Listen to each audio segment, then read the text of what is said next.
Dr. Eric Grossman is an associate professor of education, tenured at Emory and Henry. He got there 1 year before I did, and I'm going into my 8th year. He must be going into his 9th year. He teaches many education courses. He also teaches something called mediated consumption, which I took. And it's an interesting title. I would call it sort of psychology, philosophy, epistemology, sociology, anthropology, cutting edge as filtered by Eric Grossman. Fascinating. He has a few hobbies I'll mention. He has 3 wonderful children. His wife, Robin, works also at the center. They are lapsed Unitarians, so someday we may regain them. One thing is he went to Brown, where you can define your own major, and see if I got this right. It's the ecology of evolution. Human evolutionary ecology. Say again? Human evolutionary ecology. Human evolutionary ecology. Wrap your brain around that. Chance, actually. Okay. He has a few hobbies, one of which is long-distance running. A few years ago, he won the U.S. championship at 50 miles. He has done several 100-mile runs and competes a lot and wins some and has trophies. I think he's a little insane in that way, but that's my personal opinion. Anyway, he's a friend of mine, and I've worked close. I'm the instructional technologist at Emory, and he teaches instructional technology. So I go to his classes to learn, and we work together, and I've enjoyed his friendship. Eric, you're on.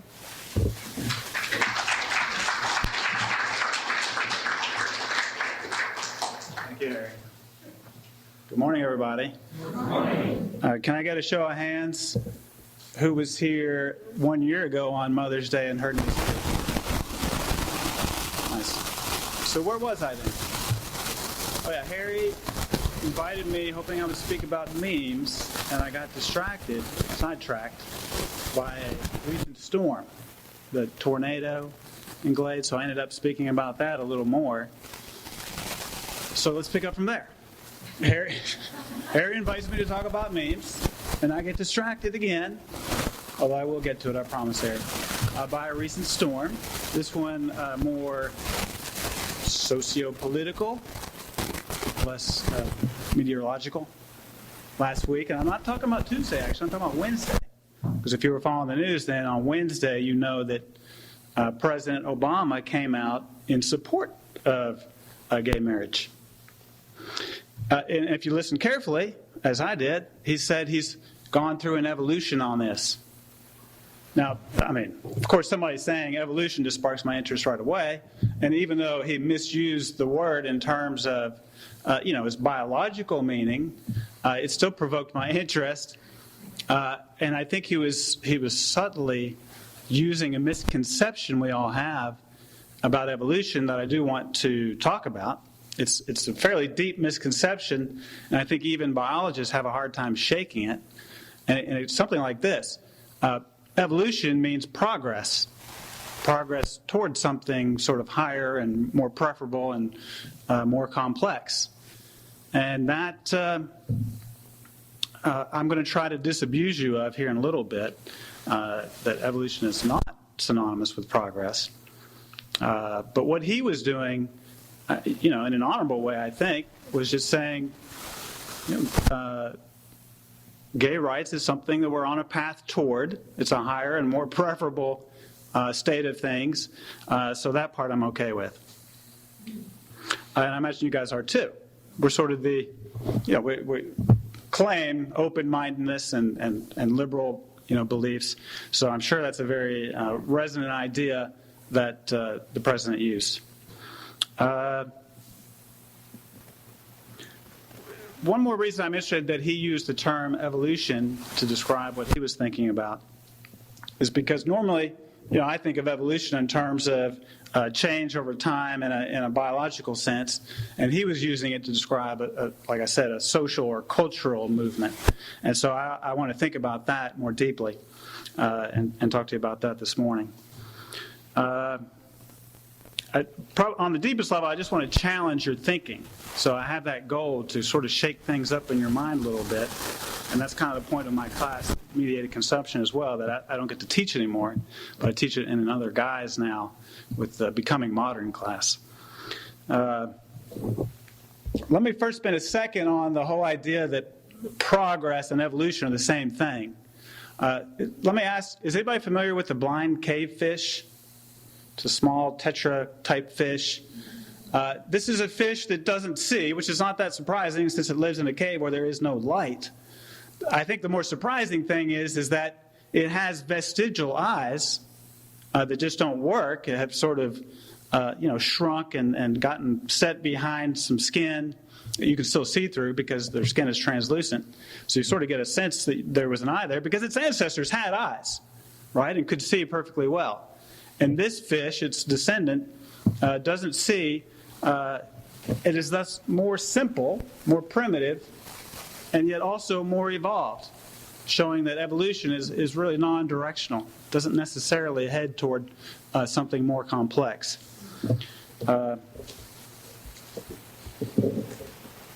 There's another way to look at that, which is that every living thing on Earth is exactly equally evolved. We all have ancestors, and I'm talking about turtles, worms, fungi, yeast. We all have ancestors that go back all the way to the beginning of time, 3.5 billion years ago. That means we're all cousins, right? Now, my guess is that's not sort of natural for you to think about it that way. It's very ingrained in us to think that there are these primitive life forms that either look something like, fungi or, I don't know, some very simple thing. And then there's these very complex, highly evolved creatures like human beings that everything else is sort of heading toward. But that's just not the case. The yeast around, that ferment our beer have been evolving just as long as we have. Now, my goal today, aside from just shaking up your thinking, is to take the familiar and make it seem strange. And I'm sure you've had other, chances to get that sensation of the familiar becoming strange. Just something as simple as having like a foreign exchange student in your house or just somebody unfamiliar with your ways come in and stay with you for a bit. Sort of gives you the outsider perspective, and maybe you start to say, oh, that is kind of strange how we do that in this household, whatever your particular ritual is. Probably more significantly when you go away for a long time, like for college, you have that same outside perspective on the things you've been doing in the enclosed little warm world of your family. It certainly happened to me when I went away to school in Providence, Rhode Island. I was kind of set on the course to go for my pre-medical courses, and they laid that all out for you. So I had one choice, as an elective my first semester, and I chose medical anthropology. I was kind of interested in anthropology. It had medicine in the title, so I just went for it. Fortunately, it turned out to be more anthropology than medicine, because of course I got off the medicine track, and I sort of latched more onto anthropology. And this was even more significantly a cultural anthropology class. And if you know anything about cultural anthropology, it's really it's the study of the culture sort of in its own terms. Sort of avoid applying your own mindset, your own values. You just go in. This was sort of modernized in the U.S. by Margaret Mead, this idea that you go into the culture and you just live there among the indigenous peoples and try to get their sense and their language and their symbols and try to decode all their peculiar, very strange seeming cultural practices. And sort of ironically, you try to make that seem familiar. And, I like that. I thought it was pretty cool. We watched films, I remember, about these warring Amazonian tribes and about these New Guinean Highlanders and these Kalahari Bushmen, and it was very they all had very peculiar, strange seeming practices that were fascinating, and you start to understand it from their perspective, and that was cool, and I enjoyed it. and I followed that anthropology track, but I, of course, was also pursuing this science track, looking at evolutionary biology. And I gradually started to change how I was viewing this sort of strangeness of other cultures. And one of the lessons that I learned is that we have a lot in common, actually. There are certain universals even across all cultures that really, if you took a true outside perspective, are more remarkable than all the strange differences. So that was one thing. Another thing I thought of was, sometimes it's good to come in from the outside and sort of point out how strange certain things are to the people for whom it's become very familiar. Right? Maybe people are doing something that's not the best idea. And I'll just give you a couple of examples. Imprisonment of political dissidents, like in China today. Denial of equal rights to women in Saudi Arabia. This practice in Zambia, where New Guinea Highlanders, young boys perform fellatio on the older boys and are coerced to do it. Mutilation of the genitals of Sudanese girls. Those are pretty strange seeming practices, and I think we'd be right to frown on them. As Gerald's principles say, certain universals exist like human dignity, and I think it's good to stand up for human dignity across the world.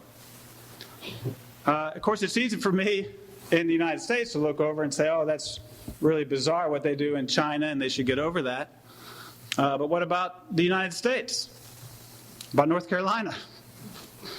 There are lots of practices that seem pretty bizarre, not just groups of people lining up to run 100 miles and sort of like barely stand. I think some things are kind of strange. I think tattooing is kind of strange myself, if you look at it from the outside. They're sort of odd, like the races down here in Bristol where thousands and thousands of people come and congregate for sporting events. That could be strange if you look at it from the outside. We don't call it genital mutilation, but don't we take about 60% of our boys as infants and cut the foreskin off their penises with very minimal documented benefit?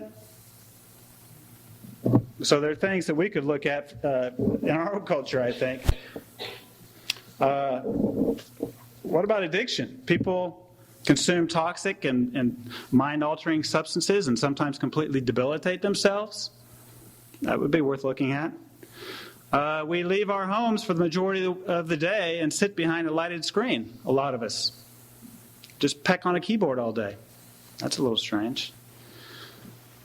So I'd like to take a little time to call attention to some of these strange things. Maybe we can get over some of them eventually. My guess is we won't.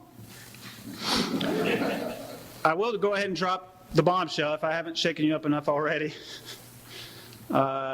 The most familiar and most strange thing that we do, in my opinion, we go to school and then we get jobs.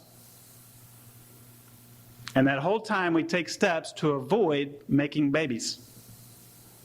Okay? Now there's 17 years starting in kindergarten and going through a bachelor's degree. At year number 7, the average female ovulates. Year number 7 of 17. And even after those 17 years, most of us who are educated would encourage our young females to continue to take steps to avoid making babies and to establish themselves and work.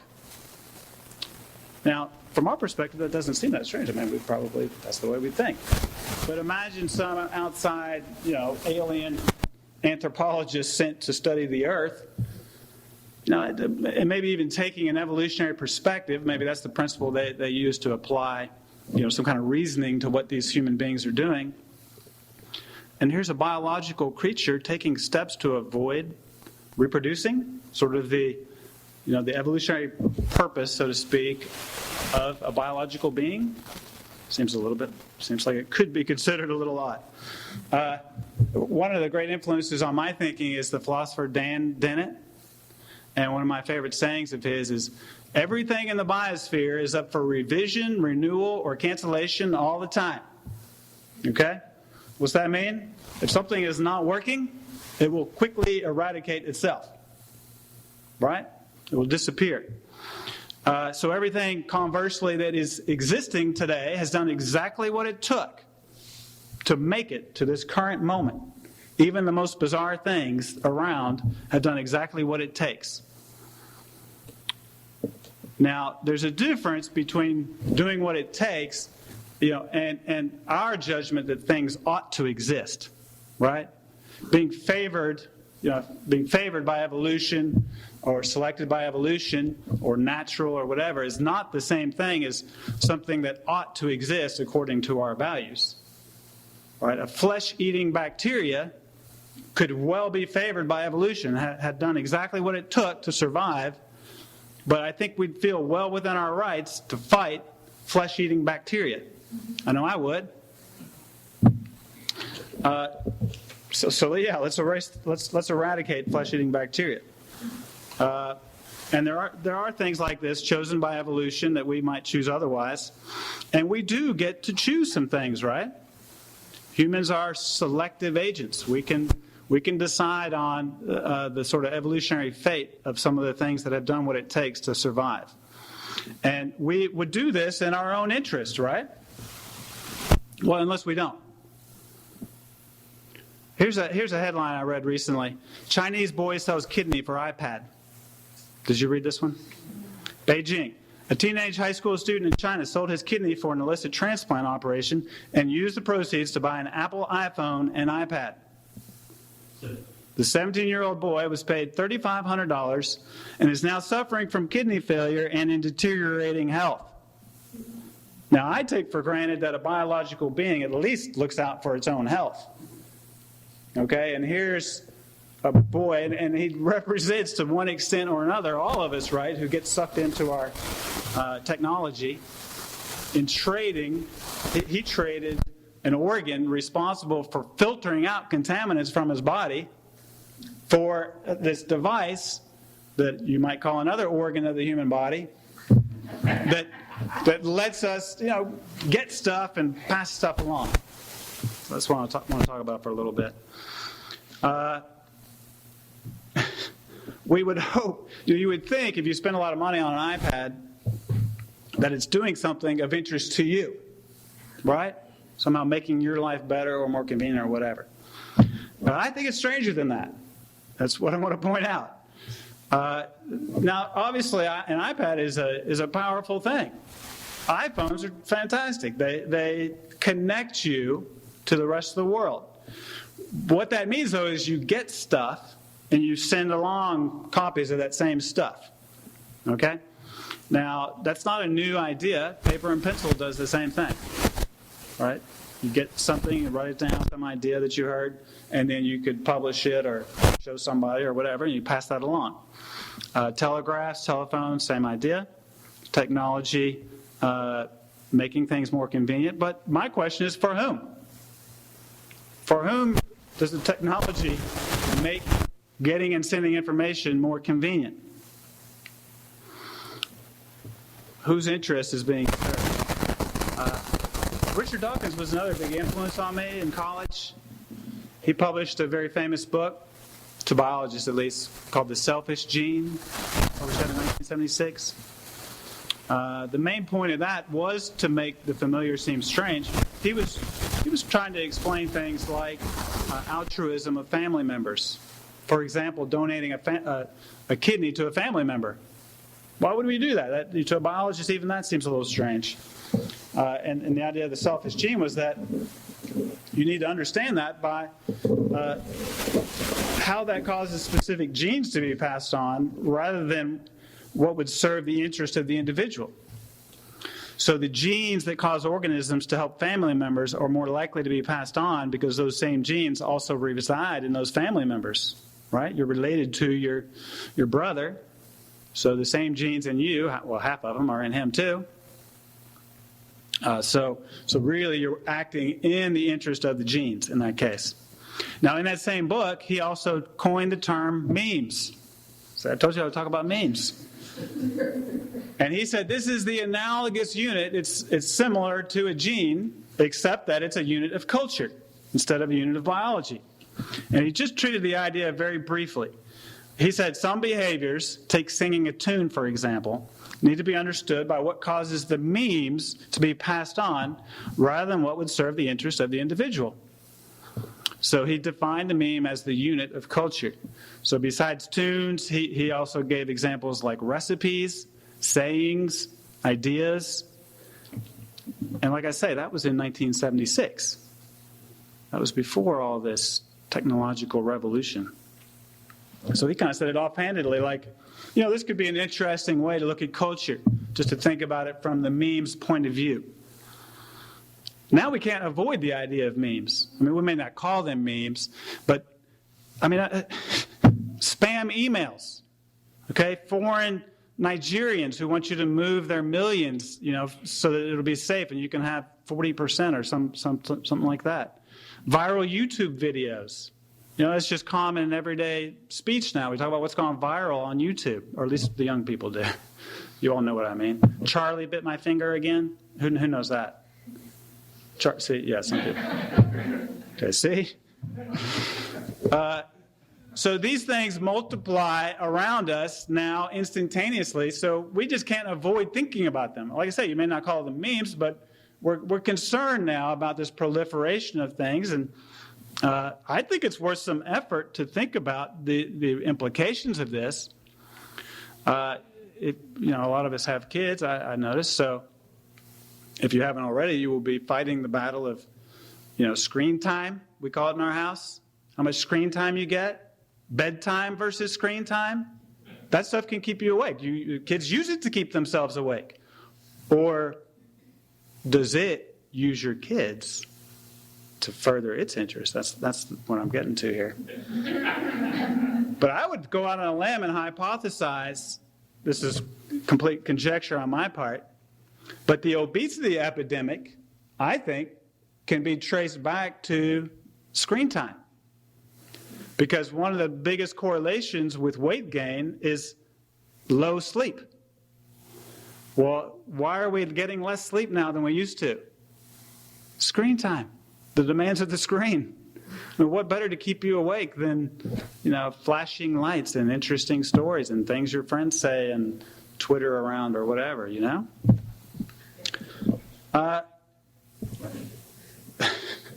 So what's interesting to me right now is that technological progress is helping us see what's been true all along, namely that we're in this kind of ecological relationship with all those bits of culture. It's just now they really are bits, like digital bits of information. Memes are like genes in that they provide for their own replication, right? Genes provide instructions for getting themselves passed from individual to individual. Memes provide instructions for getting themselves passed from one mind to other minds. Right? Songs are a resonant example, so to speak. We're tempted to think of a song as the creation of a talented artist. It stirs, something in the listeners, makes us feel something. But what if you looked at it from the song's point of view? The song exists because it's done what's necessary to lodge in somebody's mind and to demand of its host to be repeated in such a way that other minds will also serve as hosts for it. Ever thought about a song that way? Have you ever heard a song called An Earworm? Gets inside your ear, crawls in there into your mind.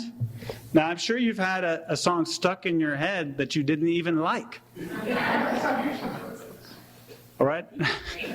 Air Supply from the mid-'80s, anybody? Yeah, see, my generation knows what I'm talking about.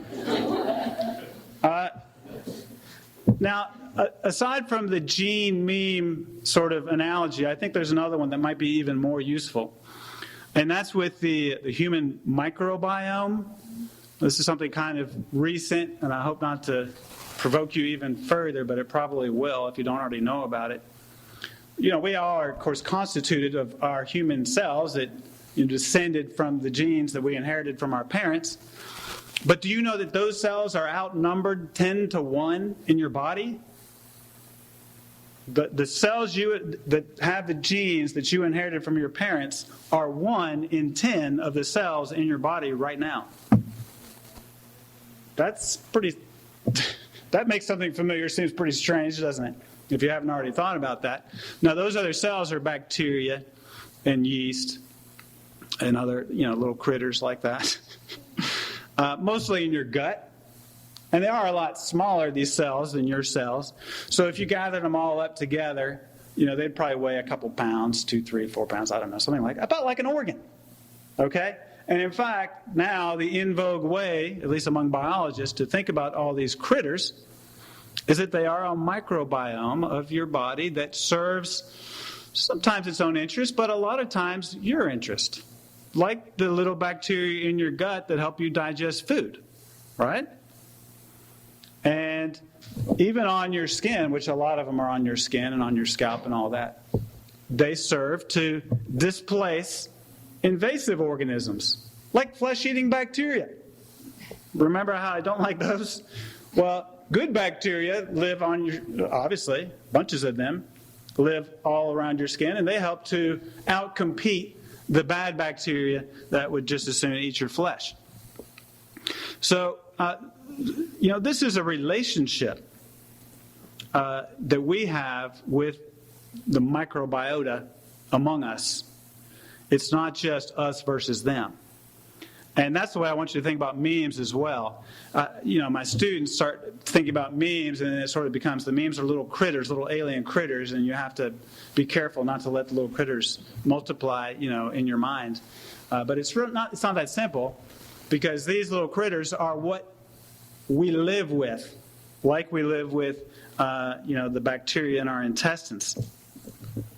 We are, to some extent, the songs, the thoughts that inhabit, with us in our minds. And we use those ideas and songs to process other ideas, to establish principles and values. So we live with those. And we shouldn't pit ourselves completely against them. But, some memes are worth cultivating and some are worth weeding out. And that's kind of the point. That's sort of the point of President Obama and the North Carolina voters. This is a little bit of a tussle of memes, and I think that can be a helpful way to look at it. The idea that every person has dignity and the benefits of marriage should apply to all committed couples, those are worth cultivating. They're foundational to the kind of ecology in which we would all flourish as human beings. But they do compete with other ideas and with some aspects of our biology.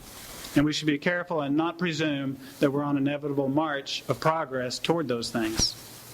The idea, though, that we should all be connected all the time with devices that constantly demand our attention, well, that we'll have to continue to tussle about. Right, Harry? So that's my remarks. Take any questions? Hopefully I didn't shake you up too badly. Yes, ma'am.